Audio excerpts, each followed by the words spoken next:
on Strictly Geek? I'm your host, David the Hammer Messick, and guys, we're going to be talking about Endgame. Endgame is the biggest movie of all time. It is gonna beat you, Avatar. It is going to crush you. Anyways, the movie itself already made over $2 billion in 11 days. That is just crazy. It is shattering box office records. If you guys can't see, the movie has me pumped. I'm very excited, but today's video is going to be mainly about the MCU's trio. Endgame was literally closing the chapter from the past 22 films. It's the end of an era. That does not mean Marvel movies are gone. We already know there's going to be, I believe, 8 other films that are already slotted for the next year, but that's opening in a new chapter. But this is all going to be about the MCU's trio being Captain America, Iron Man, and Thor. Let's go ahead and talk about Thor. My name's The Hammer. That's because Thor is my absolute favorite. I'm a huge Thor fan, and this movie was a huge shock for me. I literally saw Thor, and I'm just like, melted ice cream Thor. I didn't know what to think, guys. To be honest with you, I had to see the movie a couple times. I literally had to sit and just think about it. What did they just do to my favorite character? They made him fat. They just made Thor fat. Okay, I love fat people, and I'm all about you embracing whatever side you want, but Thor, the god of thunder, it's not him. But I had to sit here and think. The MCU, it's its own universe, and what's beautiful about it is that they've taken these characters and that they've been able to do different things with them. Now, I want you guys to think about this from Thor's standpoint. Thor lost his mother, he lost his father, he lost Loki, he lost his friends, he lost half his people, he lost Asgard. I will remember you. Will you remember me?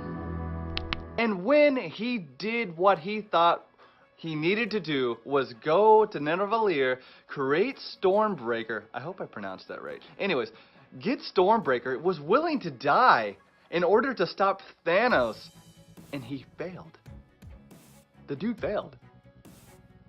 He went for the chest because he wanted to gloat and tell Thanos, I told you I'd kill you for that. But guess what?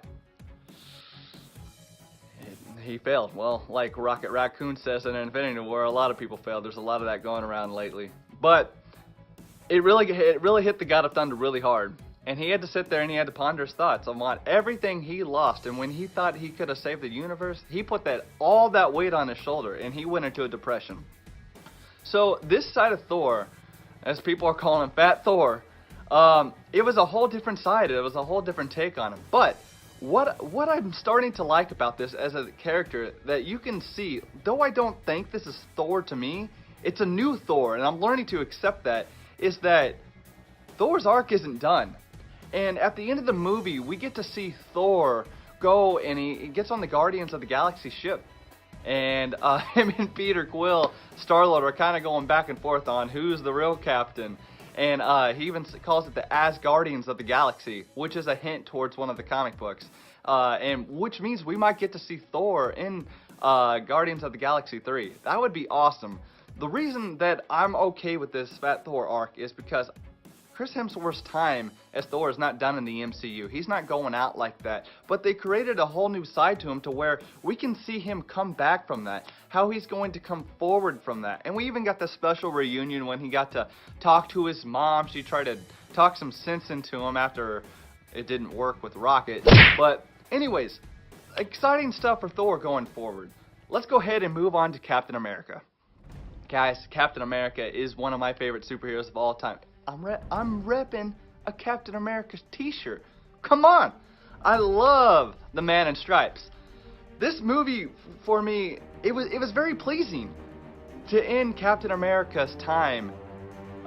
Man, he did a phenomenal job. He stole the show. I'll be honest with you. Cap in this movie, like Infinity War was Thor's movie, this movie was Captain America and Iron Man's movie. But Captain America, man, we got to see them go back in time. Cap fight his older self, and he just sees them, and the other Cap from 2012 goes, I can do this all day. And Cap's, I know. And like these great little moments. Captain America, he's in the elevator and he just gets to go. He's going to steal the scepter and he whispers, "Hell Hydra." Like, I'm just like, these are great little moments of time travel of Captain America. Just like, I don't know, like Chris Evans just has owned that role since he got into it. But what really hit me hard was like when he went back in time and he saw Peggy, his love. The one he didn't get to dance with. I mean, that's been the thing. Cap never got his dance with her. Then he had to watch her die when he came back to this time zone. And it was just, not time zone, time frame. Anyways, it was just nuts to get to see, the story of Captain America. Because in the end, he goes back and he lives out his past remaining years with Peggy. He got married. Now, there's a lot of theories going around on, did Cap create a new timeline or did he live in an alternate timeline? Well, the Russo brothers are stating that he lived in another timeline when he went back. So, when he jumped forward, he came back to this timeline and nothing changed. He just got to live in an alternate timeline with Peggy and get married, raise kids, and grow old. That's what he wanted. And that was kind of cool to get to see Cap's, time finish like that. But not only that, he got to hand over the mantle of Captain America to Falcon. Now that to me, that was cool. That was iconic. That is part of the comics, Steve Rogers ends up handing down the mantle to Captain America to Falcon. Falcon and Captain America have been super close in the comics. I mean, they even had a long run of Captain America and Falcon together. That was just the comic title. So that was cool that he got to hand it down to him. I mean, I know a lot of people are saying, but why not Bucky Barnes? Why not the Winter Soldier? Captain America loves Bucky. But Bucky's broken. And he's a criminal. So handing over the mantle of Captain America to a broken criminal probably isn't his best bet. Sam, he's always been there. He's always been right there with Cap. Like he says, I do what he does, just slower. I love getting to see that. But on to the big man who started it all. The man who started the MCU for us. Iron Man. Just going to talk a little bit about Iron Man and what hasn't that man done for this industry? I mean, he took the MCU and he just made something so special with it. In Endgame, it starts off with, Tony's floating in space and we don't know if he's going to make it. Him and Nebula, like, he's injured, he's out of food, he runs out of water, he's trying to talk to Pepper and just letting her know that when he drifts off, it's going to be her that he's thinking about. Captain Marvel ends up saving him, bringing him back. I'm not going to tell you every little thing that happens with Iron Man, but I am going to tell you, like, the special parts of Iron Man tries to move on.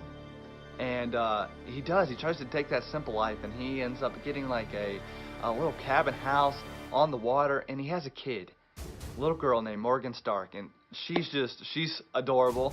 Like, I have to just say, she's adorable. One of the best lines and things that people are repeating is, Iron Man told her, "I love you a ton," and she repeated back, "I love you 3,000.